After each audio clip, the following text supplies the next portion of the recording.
Hey guys, Joy McCarthy here, holistic nutritionist. So in today's video, I'm going to share with you 8 delicious ways to naturally sweeten your food so you can ditch sugar forever. There are so many problems with refined sugar. First of all, most sugar in North America is genetically modified because it's made from the sugar beet. Also, using refined sugars, whether it's in baking or whatever you're using it for, really spikes your blood sugar because it is a nutrient-dead food. When you consume nutrient-dead foods like this, it requires your own stores of nutrients. It uses up more nutrients, so you end up bankrupt. For example, a diet high in refined sugars often leads to poor B vitamin status, and B vitamins are so important for energy.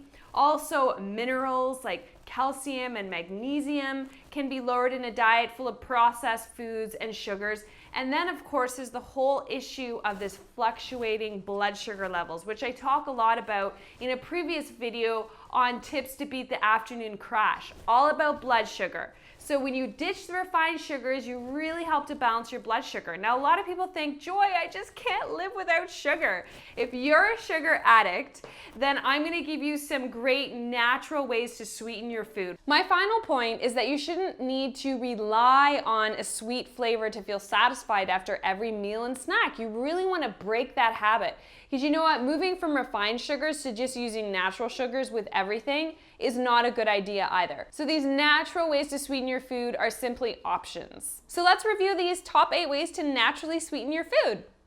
So my first recommendation to naturally sweeten your food, which is also one of my favorite, are ripe bananas. So when bananas are ripe, they have a naturally present enzyme called amylase, and amylase actually helps you digest the starches in banana. Bananas are also nutrient-dense food. They're rich in fiber, vitamin B6, potassium. So putting them on oatmeal instead of brown sugar, putting them into your smoothie instead of agave, mashing them up and enjoying them with some applesauce and some chia seeds as a quick little snack is so good.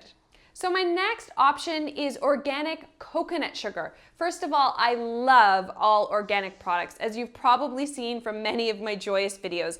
But coconut syrup is lower on the glycemic index than regular sugar, and you can add this to just about anything. I personally love it for baking when I want to take a break from maple syrup. As you probably know from a lot of the recipes in my book and on the blog, I love using maple syrup, but this is a great option. I also really like putting it in tea as well. It has just such a nice, mild flavor to it.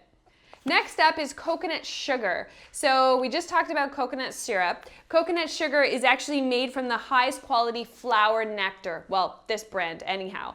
And coconut sugar is naturally a source of B vitamins, amino acids. It's only 35 on the glycemic index scale, which is way better than sugar glucose, which is 100 on the scale, and it tastes really good. So I love it with baking. It is a 1-to-1 ratio like with brown sugar. So if a recipe, says a 1/4 cup of brown sugar, you can use a 1/4 cup of coconut sugar as well. Buy really good quality, of course.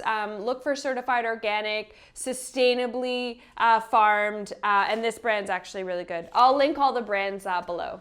So you can tell I'm on a coconut roll here because next up is coconut butter, another great way to naturally sweeten your food. So for example, if you're making pancakes, instead of using syrup, you could slather your buckwheat pancakes with some coconut butter. So coconut butter is the whole meat of the coconut.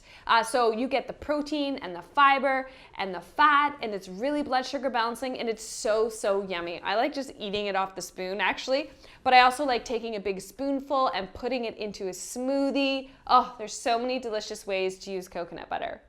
Another way to sweeten your food that I love is cinnamon. Such a naturally sweet spice. And cinnamon has so many benefits. It's very, very high in antioxidants, in phytonutrients that are anti-inflammatory as well. And it is very blood sugar balancing too. So putting cinnamon, sprinkling it on just about anything. I love putting it on overnight oatmeal. I love sprinkling it on my smoothie. I put tons of cinnamon in all of my baking or any of my raw cookies that I make. So cinnamon is a great choice. Applesauce. Applesauce is a fantastic way to sweeten your food in baking or to sweeten your yogurt, whatever it is that you're eating. How cute is this little mason jar? So I have about 20 of these in my freezer right now. I've been making cinnamon applesauce for my baby, so I will link as well the recipe to this applesauce. But applesauce is also a great sub instead of eggs too. So if you're baking something like a loaf that calls for eggs, you can use the equivalent. It's usually about 1/4 cup per 1 egg of applesauce. Next up, I have a little bowl of dried cranberries here. I love putting dried cranberries into my granola when I make my own granola. But dried fruit is also a really nice way to sweeten food naturally. But I don't recommend eating dried fruit just on its own. It really does spike your blood sugar, and you want to have really stable blood sugar levels for great energy all day long. So this is something to use in combination with other foods. Just like medjool dates, for example, I love using medjool dates, but I use them in combination with other fats and proteins, like for example, nuts and seeds. Just make sure that when you buy dried fruit, that it is pure, so it doesn't have any artificial ingredients, it doesn't have sugar added, and it doesn't have any sulfites. Normally, to avoid those types of things, additives like sulfites, you actually need to buy certified organic. And you can see here, these aren't cranberries that are that bright red. They're a little more of a muted color, and you can tell that's how you know that there are not any sulfites. And my final recommendation as a natural way to sweeten your food is honey. Honey products are total superfoods, all in their own right. So this here is unpasteurized honey. And honey is not something that I recommend necessarily with baking, because once you cook honey products, like raw honey or unpasteurized honey, you're basically cooking out all the goodness, because honey is a good source of enzymes, B vitamins, amino acids. Honey is so great for your immune system. So, just putting a dollop into warm tea or drizzling it on your granola, whatever you like. Honey is definitely a superfood and one of the best natural ways to sweeten your food. So I hope you found these super useful. As you might already know, in my book, Joyous Health, and on my blog, these are all the kinds of ways that I sweeten my recipes. So they're much healthier than using refined sugars, and they actually have nutrients in them. So if you like my video, give me a thumbs up. Subscribe, ask me your questions below. I love reading your questions and comments, and I hope you have a joyous day. Bye, guys.